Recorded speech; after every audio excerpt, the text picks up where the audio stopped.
আসসালামু আলাইকুম, সবাই কেমন আছেন?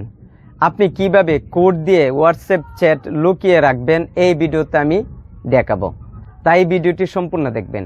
আর এই ভিডিওটি সম্পূর্ণ দেখলে কোড দিয়ে কিভাবে হোয়াটসঅ্যাপ চ্যাট লুকিয়ে রাখতে হয় আপনি জানতে পারবেন। আর এই ভিডিওটি শুরু করার আগে আপনি যদি এই চ্যানেলে নতুন দর্শক হয়ে থাকেন চ্যানেলটি সাবস্ক্রাইব করবেন। আর পূর্বে যারা এই চ্যানেলটি সাবস্ক্রাইব করেছেন তাদেরকে অসংখ্য ধন্যবাদ। তাই এখন শুরু করা যাক। বন্ধুরা, আমি স্ক্রিনে চলে এসেছি। আপনি যদি হোয়াটসঅ্যাপের চ্যাট কোড দিয়ে লুকিয়ে রাখতে চান তাহলে আপনি প্রথমে যে কোনো কারোর আইডির উপর আপনি ক্লিক করবেন। করার পর দেখুন এখানে যে নামটা দেখাবে এমডি হৃদয়, এই নামের উপর আপনি ক্লিক করবেন, অথবা যে কোনো কারোর নাম থাকতে পারে। তারপর দেখুন এখানে দেওয়া হচ্ছে চ্যাট লক, এখানে আপনি ক্লিক করবেন। করার পরে কন্টিনিউতে ক্লিক করবেন। করার পরে এখানে আপনি ফিঙ্গার দিবেন। দেওয়ার পরে দেখবেন আপনি ব্যাক করবেন। করার পরে দেখুন এখানে লকের চ্যাট হয়ে গেছে। এখন কিন্তু যে কোনো ব্যক্তি এখানে আসার পরে কিন্তু দেখতে পারবে, অথবা আপনার ফোনটি যদি অন্য কেউ যদি নেওয়ার পরে যদি এখানে আসে সে কিন্তু দেখতে পারবে যে চ্যাটগুলো লক হয়ে আছে। এখন যদি আপনি কোড দিয়ে রাখেন তাহলে কেউই বুঝতে পারবে না এই চ্যাটগুলো লক হয়ে আছে।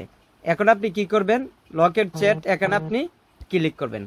করার পরে আবার ফিঙ্গার দিবেন, অথবা আপনার পিন প্যাটার্ন লক থাকলে দিয়ে দিবেন। তারপর দেখুন এখানে 3 ডট মেনু দেওয়া আছে, এখানে আপনি ক্লিক করবেন। করার পরে চ্যাট লক সেটিংস এখানে আপনি ক্লিক করবেন। এখানে আসার পরে দেখুন হাইট লকের চ্যাট এখানে আপনি ক্লিক করবেন। করার পরে ক্রিয়েট সিক্রেট কোড এখানে আপনি ক্লিক করবেন। করার পরে ধরুন আপনার মন মতে যে কোনো একটা সংখ্যা এখানে ব্যবহার করলেন। আমি ব্যবহার করলাম 2200, তারপরে নেক্সট। তাহলে আবার আপনি একই পিন আবার ব্যবহার করতে হবে 2200, তারপর ডানে ক্লিক করব। করার পরে কিন্তু হয়ে গেছে। এখন কিন্তু আমরা যখন এখানে আসবে, আগে কিন্তু এখানে লকের চ্যাট এরকম একটা নাম দেখাতে, এখন কিন্তু নেই। এখন যদি আমরা সে ব্যক্তিকে খুঁজে পেতে চাই, অথবা তার চ্যাটগুলো দিয়ে আমরা লক করেছি, এখন তাকে আমরা কিভাবে পাবো, এই সার্চ বারে আবার ক্লিক করব। করার পর এখানে টাইপ করব যে পিন সিক্রেট কোডে যে পিনগুলো দিছিলাম, যেমন 2200 দেওয়ার পরে দেখুন এখানে লকের চ্যাট এইভাবে।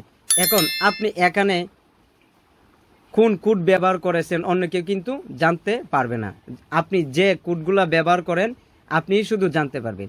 যখন আপনি এইভাবে চার্জ করবেন তখন এই লক চ্যাট কিন্তু বের হবে, তখন এখানে যাওয়ার পরে কিন্তু তার সাথে আপনি চ্যাট করতে পারবেন আপনি এই কোড ব্যবহার করে। তাই ভিডিওটি কেমন লেগেছে কমেন্ট করে জানাবেন। আর এই চ্যানেলের নতুন দর্শক হয়ে থাকলে চ্যানেলটি সাবস্ক্রাইব করবেন। তাই সবাই ভালো থাকবেন, সুস্থ থাকবেন। আজ এখানে বিদায় নিচ্ছি। আল্লাহ হাফেজ।